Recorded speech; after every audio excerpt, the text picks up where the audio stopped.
ದಾವಣಗೆರೆ ಭಾರತೀಯ ಜನತಾ ಪಾರ್ಟಿ ಯಾವುದೇ ರೀತಿಯ ಬೇರೆ ಬೇರೆ ನಾವು ಒದವಿ ಅಂತಕ್ಕಂಥದ್ದು ಹೇಳೋವಂಥದ್ದು ಅಪ್ರಸ್ತುತ. ನಾವೆಲ್ಲರೂ ಒಗ್ಗಟ್ಟಾಗಿ ಕೆಲಸ ಮಾಡ್ತಾ ಇದ್ದಾಗೆಲ್ಲ ಗೆದ್ದದವಿ, ಸರಿಯಾಗಿ ಕೆಲಸ ಮಾಡಿಲ್ಲದೆ ಇದ್ದಾಗ ಸೋತದವಿ. ಆದರೆ ಅದನ್ನೇ ನಾವೆಲ್ಲ ಭಾಳ ಸಲ ಸೋತದವಿ. ಹಂಗಾಗಿ ಸೋತರವ್ರು ಒಂದೇ ಸಲ ಸೋತದಕ್ಕೆ ಏನೇನೋ ವ್ಯಕ್ತಪಡಿಸೋಂಥದ್ದು ಅರ್ಥ ಇಲ್ಲ ಅಂತ ನನಗನ್ಸೋದು. ಶ್ಯಾಮನೂರು ಶಿವಶಂಕರಪ್ಪ ಮಲ್ಲಿಕಾರ್ಜುನ ಮೇಲೆ 5 ಸಲ ಅವ್ರು ಸೋತಿದ್ದಾರೆ, ಇವ್ರು 5 ಸಲ ಗೆದ್ದಿದ್ದಾರೆ, ಮಲ್ಲಿಕಾರ್ಜುನಪ್ಪನವರು ಸಿದ್ದೇಶ್ ಅವರು. ಈಗ ಒಂದು ಸಲ ಸೋತದಕ್ಕೇ ಇಷ್ಟಕ್ಕಂದು ಏನೋ ಆಗೈತಿ ಅನ್ನಂಗೆ ವೈಕೇನೋ ಅಂಥದ್ದು ಒಳ್ಳೆಯದಲ್ಲ ಅಂತ ನನ್ನ ಅನಿಸಿಕೆ. ಇದನ್ನು ಮುಂದಿನ ದಿನಗಳಾಗೆ ಆ ರೀತಿ ಬಿಟ್ಟು ಪಕ್ಷದ ಸಂಘಟನೆಗಾಗಿಯೇ ಕೆಲಸ ಮಾಡೋಣ, ಹೋರಾಟ ಮಾಡಿ ಮತ್ತೊಮ್ಮೆ ಭಾರತೀಯ ಜನತಾ ಪಾರ್ಟಿ ದಾವಣಗೆರೆ ಜಿಲ್ಲೆ ಒಳಗೆ ಎಲ್ಲ ಸೀಟ್ಗಳನ್ನು ಗೆಲ್ತಕ್ಕಂಥದ್ದಕ್ಕೆ ಪ್ರಯತ್ನ ಮಾಡೋಣ ಅಂತಕ್ಕಂಥದ್ದು ಹೇಳಿ, ನಮ್ಮ ಯತ್ನಾಳು ಅವರು ಎಲ್ಲರಿಗೂ ಮಾತೈತಿ 1000 ಕೋಟಿ ಅಂತಾರೆ. ಎಷ್ಟು ಕೋಟಿ ಖರ್ಚು ಮಾಡಿ ಅವರು ಅಲ್ಲಿ ಗೆದ್ದು ಬರ್ತಾರೆ ಅನ್ನೋದು ಮುಖ್ಯ. ಮತ್ತು MLA ಆಗ್ಬೇಕಾದ್ರೆ ಎಷ್ಟು ಕೋಟಿ ಖರ್ಚು ಮಾಡ್ತಾರೆ ಅಂತಂದು ಇರಬೇಕಲ್ಲ. ಹಾಗಾಗಿ ಹಂಗೆಲ್ಲ ಹೇಳಿಕೆ ಕೊಡ್ದಂಗೆ ಒಳ್ಳೆಯದ ತಂದಾಗ ಮಾತಾಡೋದು ಕಲೀಲಿ ಅಂತಕ್ಕಂಥದ್ದನ್ನ ನಿಮ್ಮ ಮುಖನ ಹೇಳ್ತಕ್ಕಂಥದ್ದು ಮಾಡಿ ಮುಂದಿನ ಇದನ್ನು ನಮ್ಮ ಇರ್ಪಣ್ಣರು ಮಾತಾಡ್ತಾರೆ. ಇಲ್ಲ ಬೇರೆ ಮಾತಾಡಿ.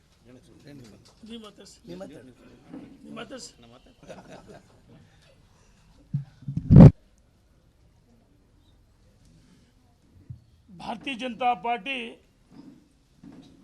ಈ ದೇಶದಲ್ಲಿ ನರೇಂದ್ರ ಮೋದಿಯವರ ನಾಯಕತ್ವದಲ್ಲಿ ಸುಭದ್ರವಾಗಿದೆ. ಅದೇ ರೀತಿ ರಾಜ್ಯದಲ್ಲೂ ಸಹ ಭಾರತೀಯ ಜನತಾ ಪಾರ್ಟಿ ಸನ್ಮಾನ್ಯ ಯಡಿಯೂರಪ್ಪನವರ ಅವರ ನಾಯಕತ್ವದಲ್ಲಿ ಅನಂತಕುಮಾರ್ ಎಲ್ಲ ಒಳಗೊಂಡಂತೆ ಅನೇಕ ಮುಖಂಡರುಗಳು, ರವೀಂದ್ರನಾಥ್ ಉದಾಹರಣೆ ಚಿತ್ರದುರ್ಗ ಜಿಲ್ಲಾಧ್ಯಕ್ಷ ಆಗಿದ್ದು, ಹಾಗೆ ಎಲ್ಲರ ಸಹಕಾರದಿಂದ ಕರ್ನಾಟಕದಲ್ಲಿ 2 ಬಾರಿ ಅಧಿಕಾರಕ್ಕೆ ಬಂತು.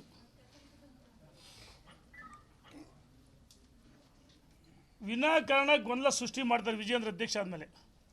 ನಾವು ವಿಜಯೇಂದ್ರ ಅಂತಲ್ಲ, ಭಾರತೀಯ ಜನತಾ ಪಾರ್ಟಿ ರಾಜ್ಯದ ಅಧ್ಯಕ್ಷ ಆದಮೇಲೆ ಒಪ್ಕೊಳ್ಳೇಬೇಕು. ನಾನು ಕೆಲವ್ರು ಕೇಳೋಕ್ಕೆ ಇಚ್ಛೆ ಪಡ್ತೀನಿ, ಯಾರ್ಯಾರು ದಾರಿಲಿ ಬೀದಿಲಿ 4-5 ಜನ ಮಾತಾಡ್ತಾರಲ್ಲ, ದಾರಿಲಿ ಬೀದಿಲಿ ಮಾತಾಡಬಾರ್ದು. ಏನೇ ಸಮಸ್ಯೆ ಇದ್ದರೂ ರಾಷ್ಟ್ರೀಯ ನಾಯಕರು ಭೇಟಿ ಮಾಡೋಕ್ಕೂ ಸಂಘ ಪರಿವಾರದನ್ನು ಭೇಟಿ ಮಾಡೋಕ್ಕೂ ನಾವು ಸ್ವಚ್ಛ ಮಾಡ್ತೀವಿ ಅಂತ ಹೇಳ್ತಾರೆ. ನಾನು ಕೇಳೋಕ್ಕೆ ಇಚ್ಛೆ ಪಡ್ತೀನಿ, ಯಾರ್ಯಾರು ಯಾವ ಪಾರ್ಟಿಯಿಂದ ಬಂದಿರೋ ಗೊತ್ತಿಲ್ವಾ? ಎಷ್ಟು ಪಾರ್ಟಿ ಇದೆ ಸ್ವಚ್ಛ ಮಾಡೋಕ್ಕೆ? ಬೆಳಗಾವಿನ ಮಾಜಿ ಸಚಿವರಿಗೆ ಕೇಳೋಕ್ಕೆ ಇಚ್ಛೆ ಪಡ್ತೀನಿ, ಮನಸ್ಸು ಬದಲು ನಿಮ್ಮ ಆತ್ಮ ಪರಿಶುದ್ಧ ಮಾಡಿಕೊಳ್ರಿ, ಆತ್ಮಲೋಕನ ಮಾಡಿಕೊಳ್ರಿ. ಅವಾಗ ಕಾಂಗ್ರೆಸ್ ಬಿಟ್ಟು ಬರೋಕ್ಕರ ಯಡಿಯೂರಪ್ಪನವ್ರ ಇಂದಿರಾ ಚಂದ್ರ ಕುಬೇರ್ ಅಂತ ಒಳ್ಳೆ ನೀರಾವರಿ ಸಚಿವರಾದ್ರಿ, ಈಗ ನಿಮಗೆ ಯಡಿಯೂರಪ್ಪನವ್ರ ವಿರೋಧ ಬಿಟ್ರಾ? ವಿಕೃತ ಮನಸ್ಸಿಂದ ಹೊರಗಡೆ ಬರಬೇಕಂತ ಹೇಳಕ್ಕೆ ಇಚ್ಛೆ ಪಡ್ತೀನಿ. ಇದು ಒಳ್ಳೇದಲ್ಲ. ಫಸ್ಟ್ ನಿಮ್ಮ ಮನಸ್ಸು ಪರಿಶುದ್ಧ ಮಾಡಿಕೊಳ್ರಿ, ಆಮೇಲೆ ಆರೋಪ ಮಾಡಿರಿ. ಹೋಗ್ರಿ, ಯಾರು ಬೇಡ ಅಂತ ರಾಷ್ಟ್ರೀಯ ನಾಯಕರು ಭೇಟಿ ಮಾಡಿರಿ, ರಾಜ್ಯ ನಾಯಕರು ಭೇಟಿ ಮಾಡಿರಿ, ಸಂಘ ಪರಿವಾರದವ್ರು ಭೇಟಿ ಮಾಡಿ, ಸಂಘದವ್ರು ಸೂಚನೆ ಕೊಡಿದ್ದಾರೆ. ಅದು ಆ್ಯಕ್ಚುಲಿ ನಾವು ಮಾತಾಡಬಾರ್ದು, ಆದರೆ ಅನಿವಾರ್ಯವಾಗಿ ಮಾತಾಡ್ತೀವಿ. ಈ ರಾಜ್ಯದ ಕಾರ್ಯಕರ್ತರು ಮುಖಂಡರಿಗೆ ಭಾಳ ನೋವಾಗಿದೆ. ಏನಪ್ಪ, ರಾಜ್ಯದಲ್ಲಿ ಕಾಂಗ್ರೆಸ್ ಇವತ್ತು ಬ್ರಹ್ಮಾಂಡ ಭ್ರಷ್ಟಾಚಾರ ಇದೆ. ಒಂದು ಕಡೆ ಮುಖ್ಯಮಂತ್ರಿಗಳು ರಾಜೀನಾಮೆ ಕೊಡ್ತಾರೆ ಹೋರಾಟದ ಪ್ರತಿಫಲವಾಗಿ. ಇಂಥ ಸಂದರ್ಭದಲ್ಲಿ ನಾವು ಒಟ್ಟಾಗಿರಬೇಕು. ಕಾಂಗ್ರೆಸ್ ವಿರುದ್ಧ ಹೋರಾಟ ಇರಬೇಕು ವಿನ BJPಲಿ ಪ್ರತಿಪಕ್ಷ ಆಗಬಾರ್ದು. ಇವರು ನಾವು ಪ್ರತಿಪಕ್ಷದ ಸ್ಥಾನದಲ್ಲಿದ್ದೀವಿ, ಒಟ್ಟಾಗಿ ಕೆಲಸ ಮಾಡಬೇಕೆಲ್ಲರೂ. ಇನ್ನೊಬ್ಬರು ಬಿಜಾಪುರದ ಹಿಂದೂ ಹುಲಿ ಅಂತ ಹೇಳ್ಕೊಂತಾರೆ. ನಾನು ನಿಮ್ಮ ಬಗ್ಗೆ ಗೌರವ ಇದೆ, ಕೇಳೋಕ್ಕೆ ಇಚ್ಛೆ ಪಡ್ತೀನಿ.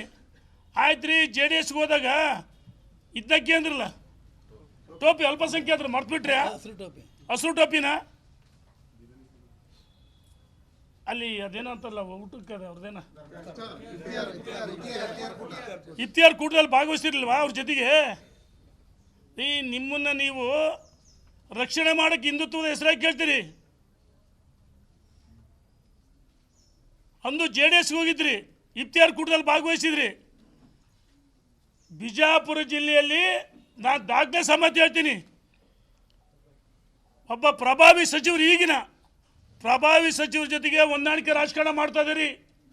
ಅಲ್ಲಿ ಬೇರೆಯವ್ರು ಯಾರು ಶಾಸಕರು ಆಗಬಾರ್ದು, ಇವರೊಬ್ಬರೇ ಇರಬೇಕು.